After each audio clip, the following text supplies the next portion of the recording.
leer entonces Hechos, capítulo 4, versículos 23 al 31. Dice: Y puestos en libertad, vinieron a los suyos y contaron todo lo que los principales sacerdotes y ancianos les habían dicho. Y ellos, habiéndolo oído, alzaron unánimes la voz a Dios y dijeron: Soberano Señor, tú eres el Dios que hiciste el cielo y la tierra, el mar y todo lo que en ellos hay. Que por boca de David tu siervo dijiste: ¿Por qué se amotinan las gentes y los pueblos piensan cosas vanas? Se reunieron los reyes de la tierra y los príncipes se juntaron en uno contra el Señor y contra su Cristo, porque verdaderamente se unieron en esta ciudad contra tu santo Hijo Jesús, a quien ungiste Herodes y Poncio Pilato con los gentiles y el pueblo de Israel, para hacer cuanto tu mano y tu consejo habían antes determinado que sucediera. Y ahora, Señor, mira sus amenazas y concede a tus siervos que con todo de nuevo hablen tu palabra, mientras extiendes tu mano para que se hagan sanidades y señales y prodigios mediante el nombre de tu santo Hijo Jesús. Cuando hubieron orado, el lugar en que estaban congregados tembló, y todos fueron llenos del Espíritu Santo y hablaban con denuedo la palabra de Dios. Solo a modo de contexto, hermanos, como hemos visto en los comienzos del capítulo 4, de los versículos 1 al 22, Pedro y Juan están allí en el templo, están predicando, la gente se ha acercado a ellos porque habían visto la obra que habían hecho de milagros en la vida de ese cojo que por más de 40 años estuvo inválido. Entonces esto capta la atención de las personas y mientras ellos están predicando, vienen los principales líderes religiosos molestos, llenos de envidia, llenos de resentimiento, y le apresan a ellos por un día. Posteriormente empiezan a hacer las averiguaciones y tanto Pedro como Juan, llenos del Espíritu Santo, presentan defensa de su fe, presentan defensa del Evangelio, a tal punto que estos doctores de la ley, estos hombres portentados, se sorprenden. ¿Cómo es posible que estos hombres del vulgo, como habíamos visto el domingo pasado, estos idiotas, es decir, estos hombres sin conocimiento, pueden hablar de la forma en que hablan? Y habíamos respondido a esa inquietud, a esa pregunta, diciendo: estaban llenos del Espíritu Santo. Estaban tan llenos del Espíritu Santo que ellos se quedan totalmente atónitos, asombrados por esas respuestas que ellos dieron, y que incluso buscaron maneras de negar su mensaje, de negar sus hechos, pero no pudieron. Entonces lo único que dijeron fue: les vamos a amenazar para que ya no vuelvan a hablar. Pero la respuesta de los apóstoles fue: nosotros no podemos anteponer nuestra obediencia de tal forma que le hagamos caso a ustedes antes que a Dios. Nosotros no nos vamos a callar, no podemos negar de contar lo que hemos visto, lo que hemos oído. Cuando ellos dicen eso, entonces salen del templo y ¿qué hace Pedro? ¿Qué hacen Pedro y Juan? Se van juntos con sus hermanos en la iglesia. Y es eso, ese es el contexto de este pasaje en el que estamos. Entonces nos dice el versículo 23, entonces puestos en libertad, vinieron a los suyos y contaron todo lo que los principales sacerdotes y los ancianos le habían dicho. Entonces le pregunto, hermanos, ¿qué hacemos? ¿Qué haces cuando te sentís amenazado? ¿Cuando te sentís inseguro? ¿Cuando no sabes qué va a ser el día de mañana? ¿Cuando no sabes cómo encarar una situación y no sabes si los resultados van a ser buenos, van a ser malos? ¿Qué haces cuando de alguna u otra forma las circunstancias te llevan a un lugar en donde definitivamente no sabes qué hacer, no sabes con quién contar, no sabes cuál debe ser el siguiente paso a dar? ¿Qué haces en esas circunstancias? Y en el modelo de la iglesia primitiva vamos a ver lo que todo creyente debe hacer en ese tipo de circunstancias. ¿Qué es lo que debe hacer la iglesia del Señor, el pueblo de Dios en la actualidad? Lo mismo que ellos hicieron: orar, alzar unánimemente nuestra voz a Dios y rogar, clamar, pedir, alabar, adorar a Dios independientemente de cuál sea nuestras circunstancias. A la luz de este pasaje, aquí hay un problema que se está planteando. A la luz del entendimiento de que nuestro Dios es bueno, nuestro Dios es soberano, Dios tiene el control de todo lo que pasa. Eso es lo que nos dice el versículo 24. Ellos dijeron, soberano Señor, tú eres el Dios que hiciste el cielo y la tierra y el mar y todo lo que en ellos hay. Y eso hasta ese momento está muy bien, pero la pregunta que tenemos que hacernos aquí y que la humanidad se ha hecho, principalmente los creyentes a lo largo de los siglos, es ¿cómo es posible que un Dios soberano, providente, bueno, permite que sus hijos, que los justos, sean perseguidos y sean oprimidos? ¿Por qué Dios permite que pase eso? En este pasaje nosotros vemos que los hombres, tanto judíos como romanos, se confabularon de manera asesina en contra de Cristo.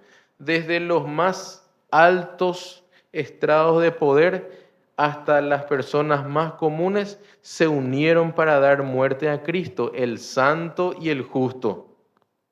¿Cómo Dios puede permitir eso? Es ahí la pregunta que debemos ir respondiendo. ¿Cómo Dios puede permitir el sufrimiento y la persecución de sus hijos? La pregunta del por qué Dios permite el sufrimiento de su pueblo puede ser difícil de responder, pero los primeros cristianos se aferraron al menos a dos cosas para encontrar consuelo en medio de la tribulación. Entonces, hermanos, ¿por qué Dios permite que el justo sufra? Y muchas veces es difícil dar una respuesta, pero vemos aquí en este pasaje cómo reaccionaron los primeros creyentes y cuáles fueron al menos, pueden haber más, pero al menos dos verdades a las cuales ellos se aferraron para poder enfrentar el conflicto. Dos verdades. Y la primera verdad es que ellos tenían un conocimiento del Dios a quien adoraban, a quien servían. Entonces, solamente a modo de bosquejo podemos decir que este sermón se divide en tres partes. ¿A quién oraron estos hermanos primitivos? ¿Qué pidieron y cuál fue la respuesta? ¿A quién oraron? ¿Qué pidieron y cuál fue la respuesta? Entonces vamos a ver el primer punto de nuestro bosquejo. Ellos, para poder enfrentar la tribulación y la dificultad, oraron y cuando lo hicieron demostraron conocimiento de quién es Dios. Hermanos, si ustedes se fijan bien en la oración, vamos a leer nuevamente el versículo 24. Ellos le dicen a Dios, al Señor, soberano Señor, tú eres el Dios que hiciste el cielo y la tierra, el mar y todo lo que en ellos hay. Antes de que ellos presenten sus temores, sus miedos, sus dudas, sus necesidades, sus carencias, sus temores por las amenazas que estaban recibiendo, ¿qué fue lo que hicieron estos primeros creyentes? Reconocieron el poder y la grandeza de Dios. Reconocieron el poder y la grandeza de Dios. ¿Cómo reconocieron eso? Primeramente ellos dicen, soberano Señor. ¿Quién es o qué es el ser soberano? Es el poder supremo que Dios tiene para determinar todas las cosas. Dios no es subalterno de nadie. Él no le rinde cuentas a nadie, ni a vos, ni a mí, ni a nadie. Él hace todo lo que hace por su propia libre y determinada voluntad. El centro de las decisiones, y vale la expresión de Dios, es Dios mismo.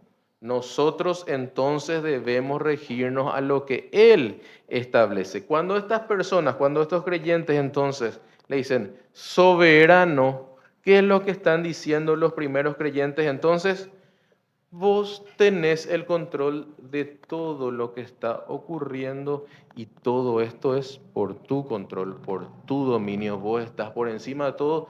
Hablando sinceramente, Señor, no tendríamos luego ni siquiera motivos para estar pidiéndote nada porque vos lo has determinado todo. Entonces ellos le dicen, soberano, nos regimos para lo que tú dispongas.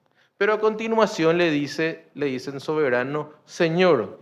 Y a diferencia de esta palabra Señor, como se lo utiliza en otras partes del Nuevo Testamento, que es curios, Señor, un amo, aquí la palabra para Señor no es curios, es déspotes, déspotes. Y esa palabra es importante porque de ahí surge lo que nosotros hoy vamos a decir, es un déspota. ¿Quién es un déspota si nos regimos simplemente a la definición? Es básicamente alguien que concentra un poder. Por eso es que cuando vemos, por ejemplo, un país regido por un presidente de carácter firme y que restringe las libertades y se mantiene firme en sus requerimientos, decimos, es un déspota, porque él es el centro de todo, él es la ley para sí mismo y para los demás. Bueno, en un sentido de la palabra, Dios es un déspota. ¿A qué nos referimos con eso entonces? Él nuclea todo el poder en sí. No estamos diciendo que sea alguien malo, sino alguien que tiene todo el poder, que lo puede ejercer. ¿Por qué? Porque Él es, lo que vimos recién, soberano. Y si es soberano, Él tiene el poder y las atribuciones para ser el centro de todo el poder. Entonces, ¿qué es lo que están diciendo los primeros creyentes con esto? Señor, vos mandás y nos regimos bajo tu poder, bajo tu autoridad. Nosotros vamos a hacer caso a tus órdenes y no a la inversa. ¿Cómo es no a la inversa? Señor, yo quiero esto y quiero lo otro y tenés que hacer. Como dijo en algún momento alguna persona, nosotros declaramos esto y no vamos a recibir un no como respuesta, dijo desfachatadamente alguna vez alguna cantante. ¿Cómo es posible que alguien le quiera marcar las pautas, el norte a Dios, cómo Él tiene que hacer las cosas? Sin embargo, aunque vos nos digas así con tus labios, Señor, vos tenés que hacer lo que yo te digo, ¿sabes dónde se demuestra que vos y yo no nos queremos someter a nuestro Señor, a nuestro amo, a nuestro jefe, a aquel que concentra todo el poder? Cuando Él determina algo en nuestras vidas y nosotros decimos, no quiero. ¿Cómo expresamos ese no quiero? Me resisto a las directrices de la iglesia, me justifico en mi pecado, me alejo de la iglesia, nadie me comprende, nadie me entiende, no conoces cuál es mi situación, me estás juzgando. Pero si lo que se te está diciendo tiene amparo bíblico, ¿qué importa lo que vos puedas creer? Vos la pregunta que tenés que hacerte es, ¿tiene fundamento bíblico lo que me está diciendo? Entonces, probablemente con nuestros labios nosotros no decimos, yo no creo, Señor, que vos debas gobernar mi vida. Todos le decimos, Señor, Señor, pero muchos, como dijo el mismo Señor, de labios le honran, pero su corazón está lejos de Él. Me resisto, no quiero, no voy a aceptar, no voy a acatar. Y nos empotramos en nuestros deseos. Si no es así como yo quiero, no se va a hacer. Esa es la manifestación de que nosotros no creemos en un soberano Señor. Entonces, lo primero que hacen entonces estos creyentes, bajo el contexto de la amenaza, no es decir, Señor, por favor, líbranos de las dificultades, sino comienzan con una alabanza, como debe comenzar nuestras oraciones. Pero para que vos puedas comenzar con una alabanza, tenés que saber quién es el Dios a quien estás alabando, a quien estás adorando. Porque todos podemos decir, si yo creo en Dios, ¿en cuál Dios? ¿En qué Dios? ¿En qué Cristo? ¿En cuál? Tenés que ser preciso y para eso es necesario un entendimiento de la Escritura. Entonces, antes de presentarles sus quejas, sus amenazas, sus preocupaciones, ellos comienzan adorando a Dios donde vos y yo debemos comenzar. Pero también, ¿qué dijeron? Soberano Señor, Señor, creador de todo lo que existe. Dice, tú eres el Dios que hiciste el cielo y la tierra. No está ahí propiamente la palabra, pero está incluida ahí. ¿Qué es lo que decimos cuando decimos que Dios es el creador? El hacedor y sustentador de todo lo que existe. El cielo, la tierra, el cosmos, la galaxia, la flora, la fauna, el hombre. Él es más poderoso que aquellos que fueron creados por Él y por lo tanto nada puede frustrar sus planes. Entonces yo te pregunto, a la luz de esto que ya hemos considerado, cuando estamos entonces en una circunstancia difícil, cuando tenemos una petición, ¿comenzamos con nuestras carencias, necesidades y urgencias o comenzamos alabando a Dios? Esta ya debe ser la primera aplicación que debes llevarla contigo en este momento. Cuando yo oro, cuando estoy con necesidad, y todos tenemos necesidad, comienzo recitándole a Dios, me falta esto, no tengo lo otro, fulano de tal, mengana de tal, me duele aquí, me duele allá. Oh Señor, tú eres el soberano de todo lo que existe. Acudo a ti buscando que tu reino y tu justicia sean establecidas. Fuerte, soberano, providente. Comenzamos con oraciones, comenzamos nuestras oraciones con adoración a Dios. Entonces, lo que sostuvo a estos primeros creyentes en este contexto de amenaza fue que conocían el Dios a quien adoraban. Conocían al Dios a quien adoraban. ¿Vos le conocés a Dios? Pero no como el que dice, sí, yo creo en Dios. Te pregunto, ¿vos le conocés realmente a Dios de tal manera que podés identificarte con esta oración y decir, sí, soberano, Señor, amo y Rey, creador de todo lo que existe? ¿Le conocés al Señor de esa manera?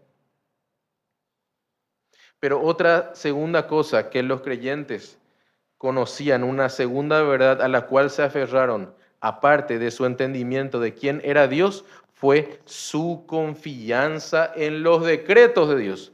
Su confianza en los decretos de Dios. Primera verdad, ellos le conocían a Dios. Y segunda verdad, confiaban en los decretos de Dios. ¿Qué nos dice el versículo 28? El versículo 28 nos dice, vamos a leer el 27, porque verdaderamente se unieron en esta ciudad contra tu santo Hijo Jesús, a quien ungiste Herodes y Poncio Pilato con los gentiles y el pueblo de Israel, para hacer cuanto tu mano y tu consejo habían antes determinado que sucediera. Cuando ellos dicen lo que tu mano ha determinado que sucediera, tu consejo, ¿qué es lo que estaban diciendo? Estaban reconociendo que la respuesta final de todo descansa en los designios de Dios. Cualquier circunstancia, como dice Lucas 21, cualquier cabello de tu cabeza que se cae, Dios tiene el control de eso. El color de tu piel, el color de tus ojos, tu estatura, tu condición socioeconómica, el lugar donde vivís, el trabajo en el que tenés, el colectivo que te pasó porque llegaste tarde a la parada, todo, hasta lo más pequeño, todo está bajo el control de la mano y el consejo determinado de Dios que define todo lo que ha de suceder. Nuestra fe y entendimiento de que todo lo que ocurre, de que todo lo que acontece no le toma por sorpresa a Dios y que nada acontece sin su determinado consejo y decreto, es lo que nos va a ayudar a mantenernos firmes cuando las lágrimas, el temor, la ansiedad, la incertidumbre golpeen con las dificultades. Probablemente vos no sabés en determinadas circunstancias qué hacer, a quién recurrir, qué decir, cómo encarar. Pero si vos tenés claro de que Dios tiene el control de cada aspecto de tu vida, incluso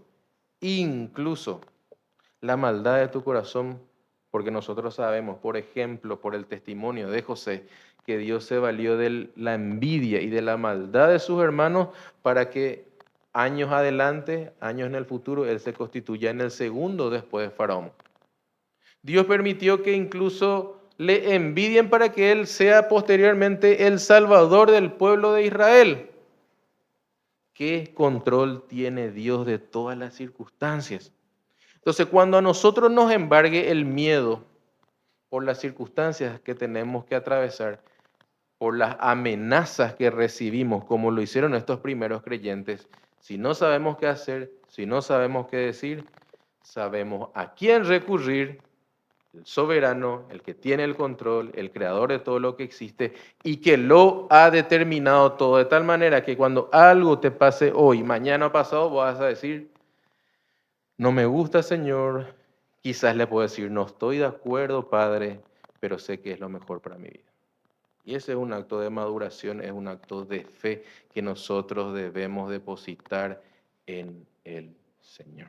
Y eso es lo que creyeron estos primeros cristianos. Ahora, nosotros podemos decir de manera así abstracta, sí, yo creo, yo confío en la providencia de Dios, pero ¿cómo se demuestra de manera práctica que Dios tiene el control de todos los eventos?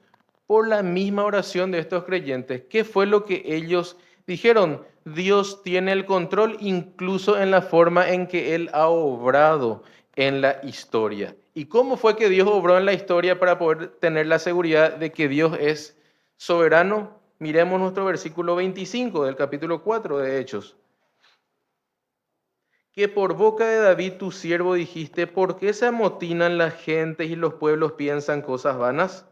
Se reunieron los reyes de la tierra y los príncipes se juntaron en uno contra el Señor y contra su Cristo. Básicamente, ¿qué están diciendo aquí los creyentes con su oración? Desde los comienzos de la historia se han opuesto a Dios y a su Cristo. Y como considerábamos el viernes de vigilia, cuando estábamos viendo el contexto de creyentes perseguidos, las misiones, el avance del Evangelio está fundamentado en una promesa de conflicto y de persecución. ¿Cuál es esa promesa? Lo que conocemos como el protoevangelio, el evangelio primero, la primera exposición del evangelio.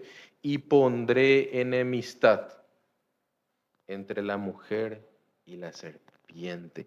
Desde los inicios de la historia, desde los inicios de la escritura, nosotros vemos ya cómo Satanás y su simiente, su generación se ha opuesto a todo lo bueno, todo lo puro, todo lo santo, se ha opuesto a Cristo y oponiéndose a Cristo se ha opuesto a todos los que eran de su simiente, a todos sus hijos. Entonces, ¿qué hacen estos creyentes? Están diciendo, Señor soberano, jefe, rey. Esto ya pasó en el pasado. Ya pasó en el pasado. Está pasando ahora como una continuación de lo que debemos esperar y probablemente va a seguir pasando, pero aún así nosotros descansamos que vos tenés el control. Porque acto seguido, después de decir, sí, la gente siempre se han amotinado, los pueblos siempre se han confabulado en contra del pueblo de Dios, se han confabulado en contra de Cristo, que dicen en el versículo 27, verdaderamente se unieron en esta ciudad contra tu santo Hijo Jesús, a quien ungiste Herodes y Poncio Pilato con los gentiles y el pueblo de Israel. Imaginemos esto, pongámonos en escena y pensemos esto. Pilato como representación del poder imperial de Roma. Los judíos, los representantes de la ley, supuestamente. Y todos los gentiles, todos los que estaban allí, se unieron en contra de Cristo. ¿Cómo era posible escapar de eso? ¿Cómo fue posible escapar de eso? ¿Hay alguna esperanza que se pueda albergar si todos los poderes actuaron en contra de Cristo y actúan en contra de Cristo? Y entonces su oración va a decir, sí, pero aún esa oposición estaba dentro del designio de Dios y puede constituir, puede hacer, puede convertir algo malo en algo bueno. Porque si yo te pregunto ahora mismo, ¿qué fue lo peor que le pudo haber, ¿Qué fue lo peor que ocurrió en la historia de la humanidad? La respuesta es muy fácil.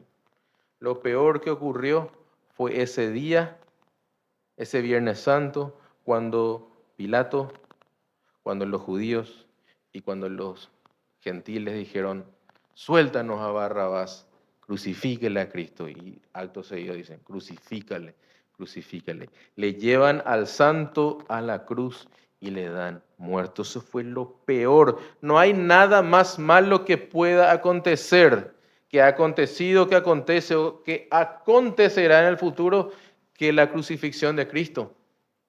Esa fue la manifestación más baja y pecaminosa de la humanidad en contra del Santo de los Santos. Pero acto seguido, eso más malo que aconteció también se constituye en lo más bueno que le pasó a la humanidad, porque con esa muerte Él derramó su sangre para el perdón de tus pecados. Entonces, algo que parecía totalmente perdido, Dios lo transforma para que, pensando y poniéndonos en el lugar de los apóstoles, cuando los discípulos, cuando le ven a Cristo, que Él dice, en tus manos encomiendo mi espíritu, y baja la cabeza y muere, ellos se dan la espalda y se van desconsolados. Acá se terminó la esperanza. Y se van. Pasa un día, pasa 2 días, pasa 3 días. ¿Y será que es cierto lo que dijeron los fariseos?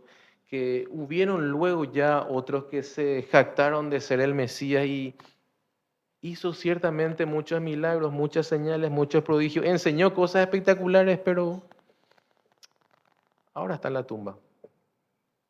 Ahora está en la tumba, no hay esperanza. A tal punto se descorazonaron que cuando efectivamente Cristo resucita y las mujeres van y le cuentan lo sucedido, ¿qué es lo que ellos dicen? Pobres locas. Tanto le querían ver a Jesús que ya se están imaginando. Pero cuántas veces Él le había dicho, es necesario que el Hijo del Hombre sea perseguido, sea maltratado, sea muerto, pero al tercer día va a resucitar. Entonces, aquí nosotros estamos viendo a un pueblo del Señor, la iglesia primitiva, que en el contexto de amenaza tiene un buen conocimiento de Dios, descansa en la providencia divina a tal punto que puede decir, lo peor de lo peor ya aconteció. Y en eso peor de lo peor que aconteció, la muerte de Cristo, Dios lo utilizó para algo bueno, para nuestra salvación. ¿Será que vos y yo podemos también desarrollar esa maduración de nuestra fe de tal manera que cuando las cosas no salen como nosotros queremos, le podemos decir al Señor, cómo duele, Padre, pero yo sé que es lo mejor. Yo sé que vos tenés el control. No estoy fuera de tu voluntad. Vos sabés por qué pasa lo que pasa. Y yo confío en tu mano providencial. Este dolor de cintura, este dolor de cabeza, esa traición de algún familiar, ese jefe complicado, esos clientes difíciles, esta pérdida del trabajo, esta pandemia, lo que sea que ocurra, gracias, Señor. ¿Será que podemos decir eso? Y muchas veces no lo decimos. ¿Pero por qué no lo decimos? Porque no le conocemos a Dios. Característica fundamental de estos primeros creyentes. Creador, soberano, Señor. Le conocían a Dios. ¿Cuántas veces entonces pensamos que cuando nos salen las cosas como nosotros queremos está todo perdido?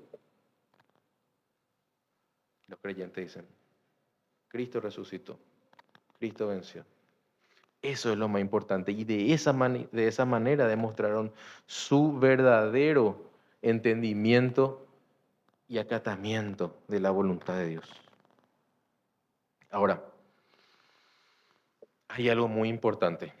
Ya dijimos, le conocen a Dios, descansan en su soberanía, ven cómo Dios obró en la historia, pero ¿dentro de qué contexto ellos dijeron todo esto?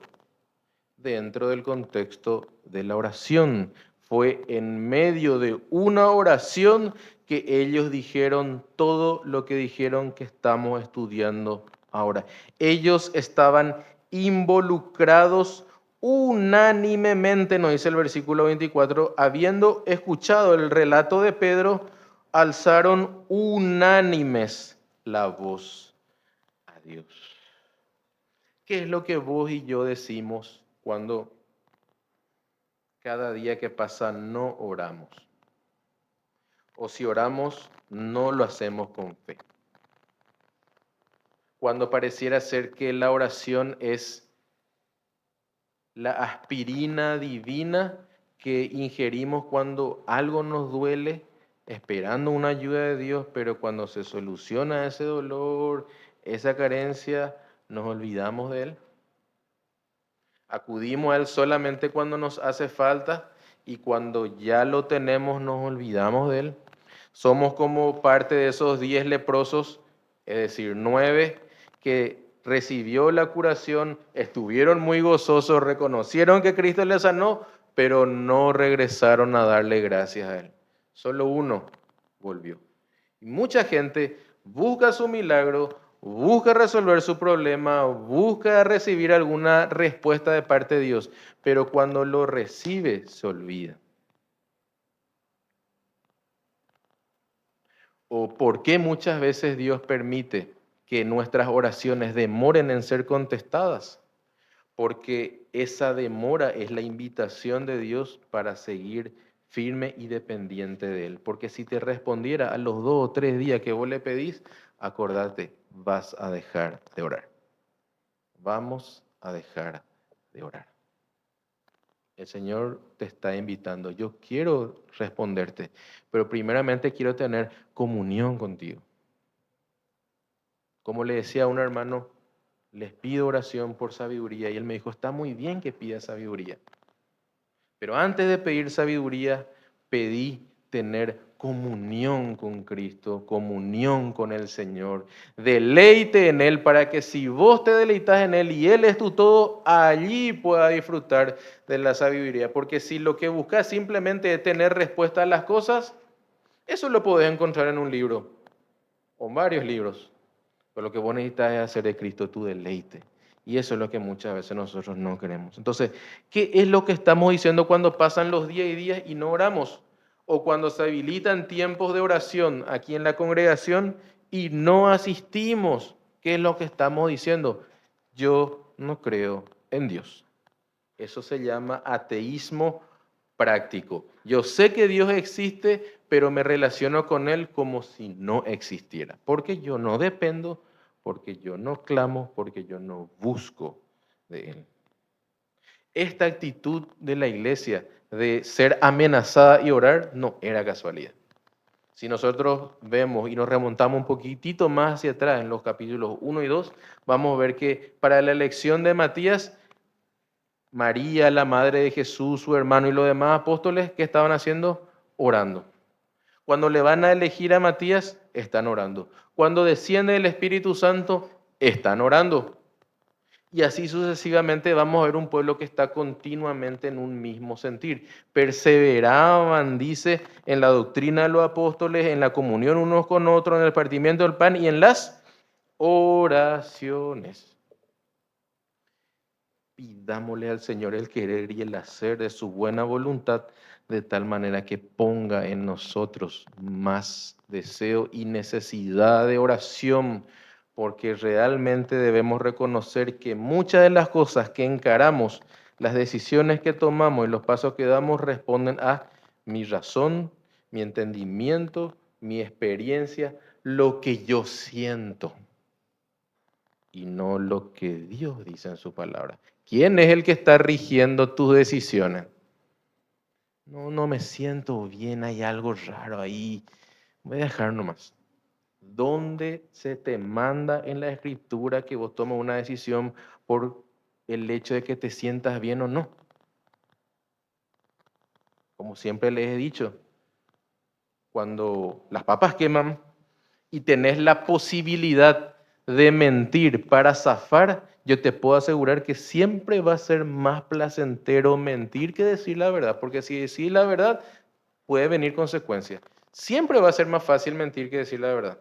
Pero el hecho de que sea más fácil y aparentemente tus emociones te digan nadie se va a enterar, vos no tomás decisiones por la forma en que te sentís, vos tomás decisiones por lo que Dios ha establecido en su palabra, tomás decisiones por principios y no por sentidos. Entonces esta iglesia estaba orando, ora, reconoce la grandeza, el poder, la soberanía de Dios. Entonces el primer bosquejo, ¿a quién oran?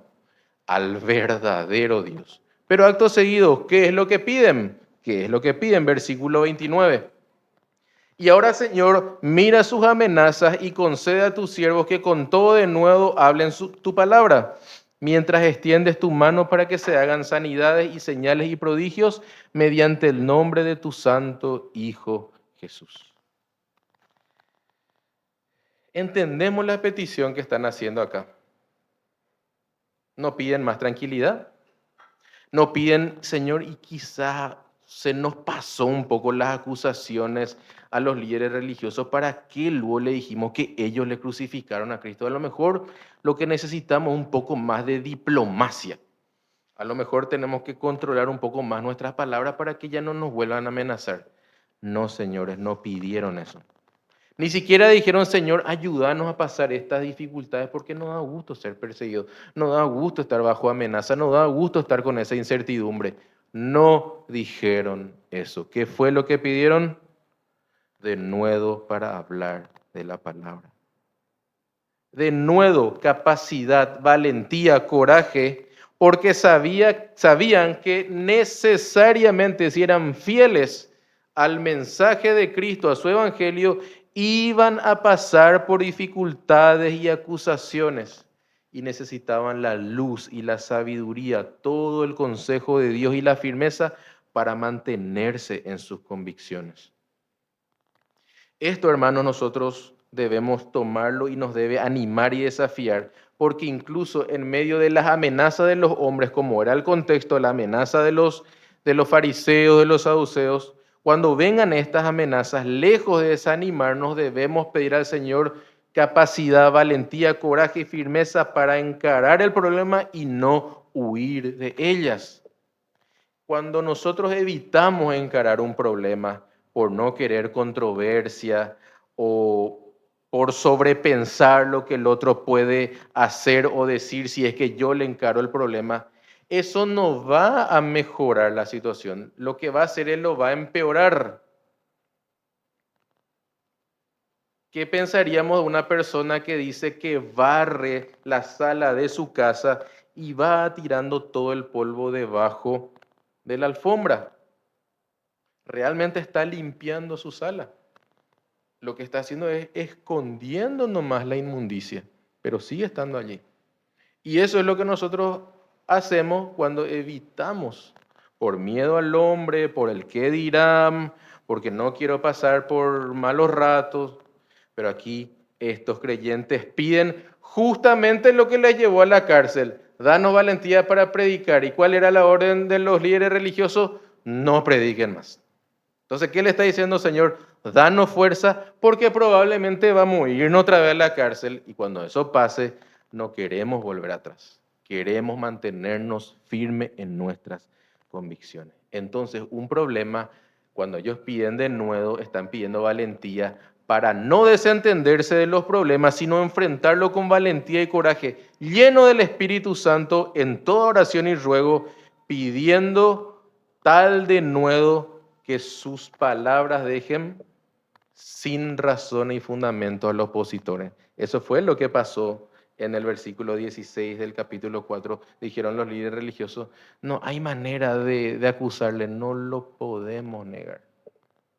No había fundamento. Entonces, cuando venga una circunstancia que incluso nos atemorice, no se soluciona alejándonos del problema. No alcanza con decirle, Señor, líbrame de esta aflicción, sino por el contrario, Señor, y si en la cuota de tu providencia está que yo pague mi fidelidad a ti por medio de confrontación o por medio de persecución o por lo que sea que venga, heme aquí, Señor, voy a depender de ti.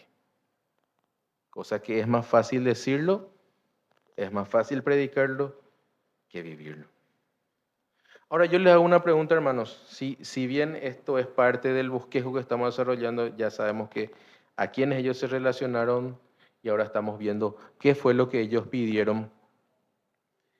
Debemos considerar un poco más y decir, bueno, está bien, ¿qué es lo que pidieron? Y ellos pidieron algo que ya tenían. ¿Qué fue lo que piden en el versículo 30? Mientras, o mejor desde el 29, y ahora Señor, mira sus amenazas y concede a tus siervos que con todo nuevo hablan tu palabra, mientras extiendes tu mano para que se hagan sanidades y señales y prodigios mediante el nombre de tu santo Hijo Jesús. Les pregunto, ¿acaso ellos ya no habían hecho señales? ¿Ya no habían hecho prodigios? ¿Ya no le habían curado al cojo? Mientras estaban encarcelados, ¿no se convirtieron 5.000 personas? ¿Ya no había milagro detrás de ellos? Y cuando le enfrentan los religiosos, dicen, impresionante, estos pescadores tienen una capacidad retórica indescriptible. ¡Wow! Asombrados estaban. Pero ellos están pidiendo a lo que ya tenían señales y ya tenían de nuevo.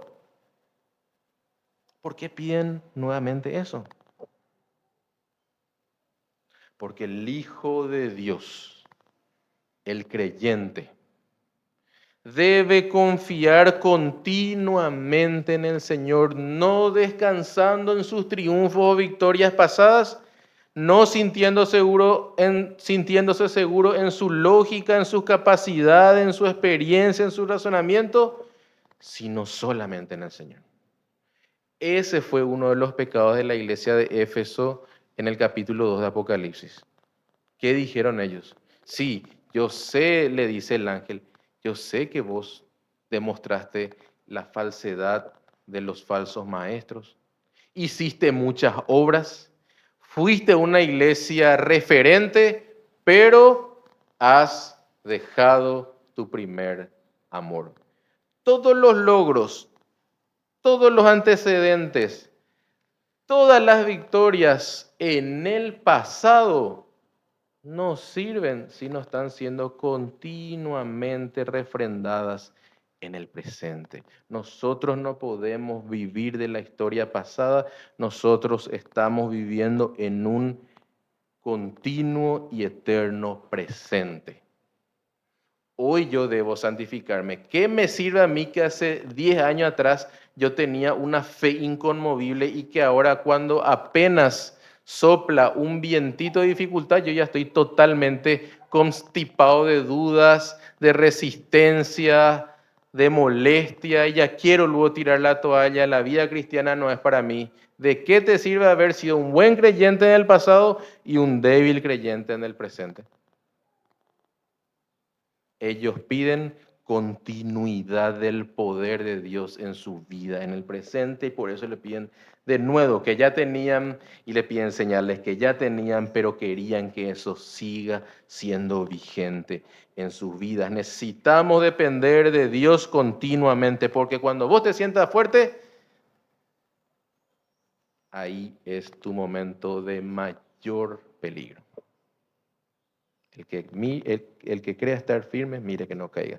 Yo pasé eso en el pasado, pero ya superé ese pecado. A la vuelta de la esquina está la próxima tentación y te va a demostrar que lo que estás diciendo es una mentira. El Señor muchas veces permite que caigamos en los pecados más intrascendentes para demostrarnos que no había sido tan fuertes como nosotros pensábamos. Esa mala reacción, esas groserías o ese nervio ahí en la calle cuando alguien se adelantó o te bocinó alguna minucia, te está demostrando no sos lo que vos crees que era. O te piden un favor, ya otra vez. No sos lo que crees que sos. Por lo tanto, necesitas depender continuamente del Señor. ¿Qué pasa entonces cuando ellos oran al Dios Todopoderoso? Piden valentía, piden coraje, pero ¿para qué? Para seguir predicando la palabra. ¿Cuál es la respuesta divina? Versículo 31. Ya vimos Entonces, ¿a quién oraron? La petición y ahora la respuesta divina. Cuando hubieron orado, el lugar en que estaban congregados tembló y todos fueron llenos del Espíritu Santo y hablaban con denuedo la palabra de Dios. Básicamente, lo que aquí nosotros estamos viendo es algo que fue común en los creyentes, no tan común, pero que era esperable en los creyentes en el Antiguo Testamento, que cuando Dios se manifestaba, incluso la naturaleza temblaba. ¿Qué fue lo que pasó en el monte Sinaí cuando Dios descendió para entregarle su ley a su pueblo? El lugar humeaba y se estremecía, temblaba. La presencia de Dios estaba allí. Cuando en Isaías 6 él tiene una revelación de la majestad de Dios, estando ahí en el cielo, dice, los quiciales, las columnas del templo se movían porque allí estaba el santo. Entonces, en el momento que ellos oran y ese lugar concreto empieza a temblar, ellos lo tuvieron que haber relacionado. El Señor está acá. El Señor está acá y Él va a responder nuestra petición. No es simplemente para decir, wow, qué espectacular, cómo nuestra oración es poderosa, incluso tiembla la casa. No, esta es una manifestación de que Dios estaba diciendo, yo estoy en medio de ustedes, mi iglesia perseguida, mi iglesia a la cual quieren pisotear, pero yo les voy a dar lo que ustedes me piden. Por lo que ustedes me piden es según mi voluntad, les voy a dar capacidad para predicar. Ese lugar tembló porque Dios estaba en medio de ellos. ¿Y de qué fueron llenos? Llenos del Espíritu Santo para tener éxtasis o manifestaciones, revelaciones, sueños, prodigios, lo que fuese que sea. No, sino lo que continúa después. ¿Llenos de qué? Hablaban con denuedo la palabra de Dios. Estaban llenos de un deseo, de un anhelo y de un valor y coraje para predicar el Evangelio. Entonces, a grosso modo, podemos decir a modo de conclusión, ¿qué es lo que esta iglesia está haciendo? Se está preparando para más conflicto. Sí, bien, nos están pidiendo salir. Se están preparando para más conflicto. ¿Por qué? Porque si le están pidiendo al Señor de nuevo para predicar la palabra, que por cierto les llevó a la cárcel, ahora están diciendo, Señor, que venga lo que venga. Acá estamos preparados, necesitamos tu ayuda y vamos a predicar tu palabra, le guste a quien le gusta. Pase lo que pase, si tenemos que oponernos a las autoridades, si debemos oponernos a los romanos, si debemos oponernos a quien fuese que sea, nosotros vamos a estar firmes predicando con denuedo la palabra del Señor. Es eso lo que vos y yo queremos pedir al Señor en este momento y es eso lo que le queremos pedir a Él para cada uno de nuestros días. Que nos des de nuevo valor y capacidad para no temer al hombre lo que éste pueda decir, ni las consecuencias que pueda acarrear confrontar el pecado.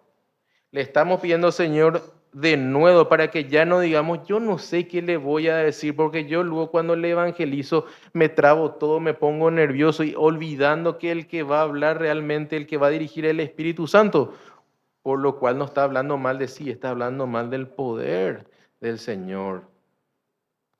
Nosotros necesitamos el denuedo de la palabra de Dios para que cuando oremos lo hagamos alabando, adorando al Dios soberano a quien nosotros debemos honrar. Esta era una iglesia madura porque aún sabiendo que su petición iba a ser contestada, iban a recibir de nuevo, iban a estar llenos del Espíritu Santo, iban a pasar por dificultades y aún así no renunciaron, no volvieron atrás. Esa es la actitud. Pedimos confianza y valor al Señor para cumplir su voluntad y no para zafar del problema o de las dificultades.